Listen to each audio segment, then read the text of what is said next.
Bonjour à tous, c'est Bref Swan. Je suis très contente de vous retrouver dans cette nouvelle vidéo où je vais donner des conseils pour apprendre et s'améliorer en danse K-pop. Mon but c'est de vous partager quelques trucs que j'ai appris au bout de mes 10 ans de danse en tant que coveriste sur YouTube. J'espère que cette vidéo aidera les personnes qui ont du mal à s'améliorer ou pour les personnes débutantes qui savent pas par où commencer. Je pense que j'aurai pas le temps de tout expliquer parce qu'il y a tellement de choses à dire à ce sujet. Donc je pense qu'il y aura plus de vidéos de ce type sur ma chaîne YouTube à l'avenir. Donc n'hésitez pas à vous abonner pour ne pas rater tout ça. Cette vidéo elle sera composée de deux parties. D'abord je vais vous donner des conseils pour apprendre les chorégraphies et ensuite je vais vous donner des petites astuces pour s'améliorer en danse. Juste avant de commencer, j'aimerais juste préciser que tous ces conseils, ce sont des conseils qui sont issus de ma propre expérience. L'apprentissage c'est très subjectif, c'est propre à chacun et ça diffère selon les personnes. Ce sont des conseils que je donnerai à la moi-même d'il y a 10 ans. Donc c'est parti! Le premier conseil que je peux vous donner pour apprendre une danse K-pop, c'est de commencer par regarder la vidéo de danse autant de fois que possible. Donc ça peut être la danse practice ou une performance live. Et ça vous aidera en fait à intégrer la danse dans votre cerveau et ça sera très utile après pour l'apprentissage. Petite pause dans la vidéo pour vous dire que non, je ne coule pas du nez, c'est de la vaseline. J'en ai mis parce que j'ai la peau hyper irritée au niveau du nez, donc ça brille forcément à cause de la lumière. C'est bon, on peut reprendre avec la suite de la vidéo. Mon deuxième conseil, c'est de préparer votre corps en vous étirant, en vous échauffant et en faisant des exercices de renforcement musculaire. Par exemple du gainage, des pompes, des jumping jacks, des squats. C'est une étape très importante parce que ça va vous éviter non seulement de vous blesser, mais aussi ça va vous apporter de la souplesse, de la force, de l'énergie.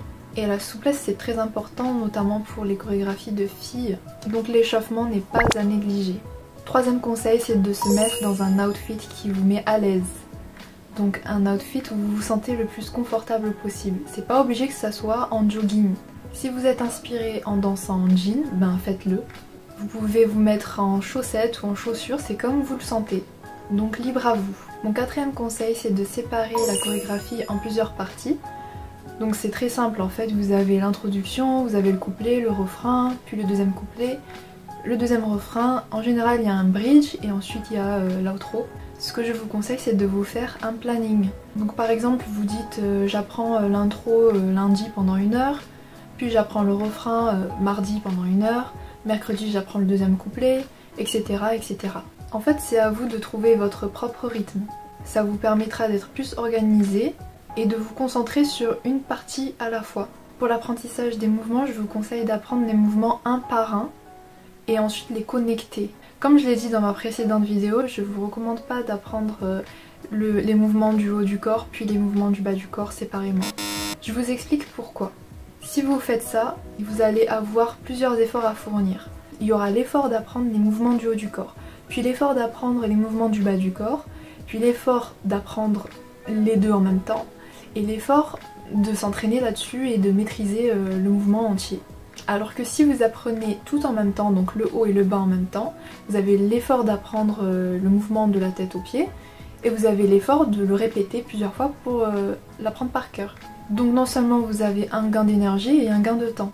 Si vous êtes du genre à être facilement découragé, je vous conseille de vous donner des petits objectifs. Vous pouvez prendre un papier, un stylo ou un agenda et vous écrivez chaque jour qu'est-ce que vous souhaitez faire. Par exemple, apprendre 20 secondes de cette chorégraphie, de cette partie, etc. Et ça c'est un conseil vraiment personnel, c'est ne vous acharnez pas sur un entraînement. Si vous souhaitez, vous pouvez faire des entraînements de 2 heures, de 3 heures, mais moi personnellement je trouve que 1 heure ça suffit amplement.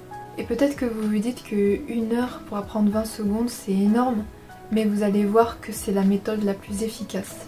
Je sais plus où j'en suis dans les comptes des conseils, mais le prochain conseil c'est que le repos et le sommeil seront vos meilleurs amis.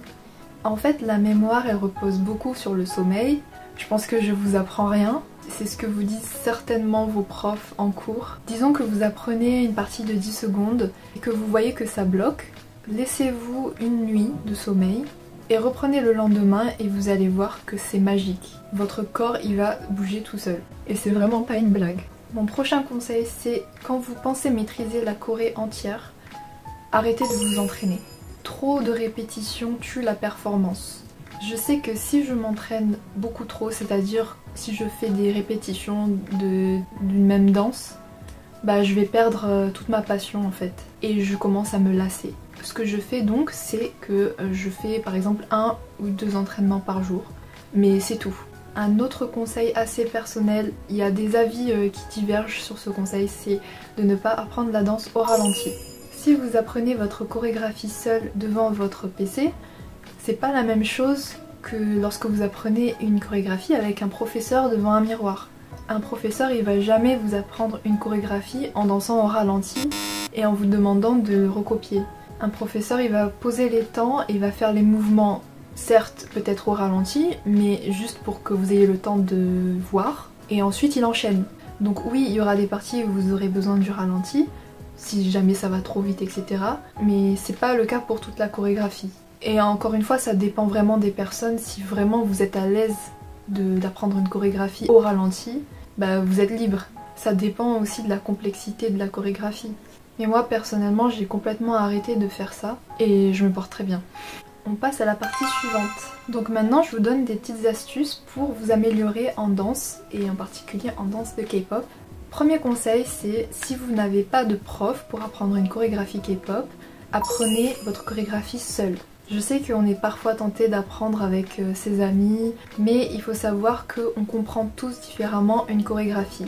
Et il vaut mieux apprendre une chorégraphie que l'on comprend soi-même qu'apprendre une chorégraphie qu'une autre personne a compris. Parce que des fois on n'est pas d'accord sur certains mouvements aussi. Deuxième conseil, ça serait d'utiliser des vidéos tutoriels pour apprendre des chorés. Surtout pour les débutants. Il y a un tas de vidéos tutoriels sur YouTube. J'ai pas les noms en tête, mais il y a quelques chaînes très populaires que je vais sûrement écrire. Mon troisième conseil, c'est de prendre des cours de danse. Ça va vous permettre de maîtriser les bases, le rythme, la coordination, et c'est très important si vous êtes débutant. Ça peut être tout type de danse, donc la danse hip-hop, du modern jazz ou du classique. Et il y a aussi pas mal de chaînes YouTube qui proposent des cours de danse gratuits. Alors profitez-en. Mon quatrième conseil, c'est d'apprendre une danse qui vous inspire. N'apprenez pas une danse qui est forcément tendance ou qui est récente. S'il y a quelque chose qui vous plaît, ben soyez libre de l'apprendre. Vous êtes libre de choisir en fait. Donc c'est bien d'apprendre quelque chose que vous aimez, mais aussi faites votre choix par rapport à votre niveau. Soyez honnête avec vous-même, si la danse est trop dure, ben elle est trop dure et passez à autre chose. D'ailleurs, si ça vous intéresse, je pourrais faire une vidéo qui vous conseille sur quelle chorégraphie apprendre selon les niveaux. Cinquième conseil, c'est qu'il faut éviter à tout prix de se comparer avec les idoles de K-pop. Idol ou idole, comme vous voulez. Danser, c'est pas une compétition. Vous savez très bien que ces idoles, ce sont des danseurs qui ont été entraînés de manière professionnelle, avec des exigences hors normes et pendant de longues années. Si vous venez de débuter en danse ou que c'est pas votre occupation principale, c'est tout à fait normal que vous n'ayez pas le même niveau. Donc se comparer à eux, ça vous fera plus de mal qu'autre chose, ça risque de réduire votre estime de soi et on veut éviter ça. 6. Filmez-vous pendant votre apprentissage et même après votre apprentissage. Je vous invite à regarder ma première vidéo qui s'appelle Mes étapes pour apprendre les danses K-pop. Je vous explique que je fais une phase de test avant de filmer mes vidéos dance cover. Pendant cette phase de test, je me filme et je compare ma vidéo avec la vidéo de référence, donc la danse practice par exemple. Et ça me permet de corriger mes erreurs. Donc je vous conseille de faire de même. 7. N'hésitez pas à partager votre vidéo sur internet ou à vos proches, vos amis, votre famille pour avoir un avis extérieur. Et si possible, partagez vos vidéos avec une personne qui s'y connaît en danse. Si c'est pas le cas, c'est pas grave, demandez une critique constructive et elle vous permettra de vous améliorer. Et surtout, ne prenez pas la critique négativement.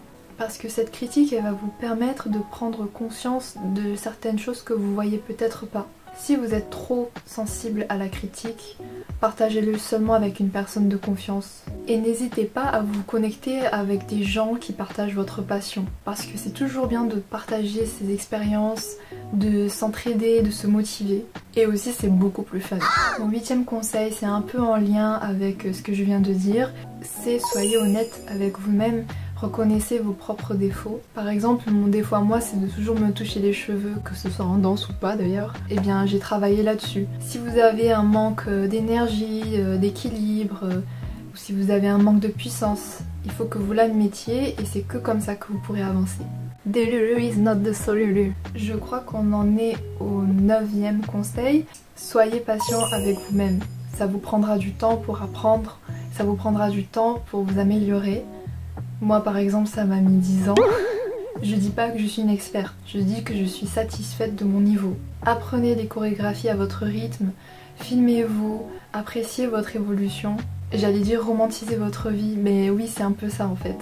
Je pense que ça sert à rien de s'empresser. Au contraire, ça va vous créer plus de frustration. Donc prenez votre temps. Take your time, take it easy. This is not a competition. 10.